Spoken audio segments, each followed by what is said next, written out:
गुरुदेव सादर चरण बंदन नमोस्तु। मैं नरेंद्र जैन ललितपुर से। गुरुदेव हमारा प्रश्न है, हम कैसे यह जाने कि हम सम्यक दृष्टि हैं, हम भव्य हैं? बहुत अच्छा प्रश्न पूछा। सम्यक दृष्टि हूं या नहीं जी, आप लोगों को आवाज आ रही? इसकी पहचान के लिए सूक्ष्म रूप से तो हमारे पास कुछ नहीं, पर इसकी स्थूल पहचान वो क्या है? गृहीत मिथ्यात्व का त्याग करो। सच्चे देव शास्त्र गुरु के अतिरिक्त अन्य किसी की पूजा आराधना मत करो।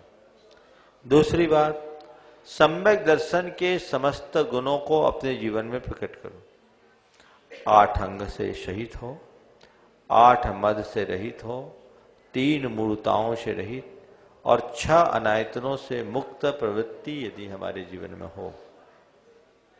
प्रथम संवेग, अनुकंपा और आस्तिक जैसे गुणों की अभिव्यक्ति हमारे जीवन में हो तो समझ करके चलना चाहिए कि मैं सम्यक दर्शन की भूमिका में जी रहा हूं। गारंटी नहीं कि सम्यक दर्शन हो ही गया जी, पर ऐसा करने से ये समझा जा सकता है कि मैं सम्यक दर्शन की भूमिका में हूं। यह सम्यक दृष्टि की पहचान है। रहा सवाल अपने जीव के भव्य होने का या अभव्य होने का, ये भी दिव्य ज्ञानियों के ज्ञान का विषय है। पर एक आचार्य ने हमारे भव्यत्व को प्रकट करने का, भव्यत्व का प्रमाण हम सबके बीच में, या एक भव्यत्व की कसौटी हम सबको दी है।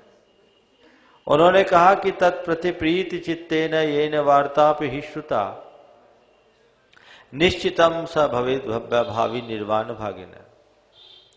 जो भगवान की वाणी को प्रीति पूर्वक सुनता है, समझ लेना वह भविष्य में निर्वाण का पात्र है और भव्य जीव है। निश्चित रूप से वो भव्य जीव।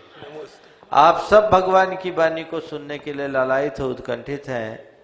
आचार्य की सूक्ति के अनुसार आप सब भव्य हैं और अपने आप को भव्य मानते हैं। नमस्ते गुरुदेव। एक बार गुरुदेव के चरणों में, छोटे भाई खड़े हो जाओ। एक बार गुरुदेव के चरणों में कोई व्यक्ति आया, श्रद्धालु था, और चरण पकड़कर रोते आंखों से पूछा, गुरुदेव हमने सुना अभव्य जीव मोक्ष नहीं जाता, उसे संसार में ही रहना पड़ता है। गुरुदेव ने कहा, आपने ठीक सुना। तो महाराज कहीं मैं अभव्य तो नहीं हूं? और आंखों से झरझर आंसू। अगर मैं अभव्य हुआ तो अब संसार में रहना पड़ेगा। गुरुदेव ने कहा, भैया भव्य और अभव्य के विषय में कोई दिव्य ज्ञानी बता सकते, पर तेरे लक्षण देखकर मैं ये कह सकता हूं कि तू निश्चित रूप से भव्य हो, क्योंकि अभव्य के अंदर ऐसी भीति का भाव बहुत दुर्लभ है।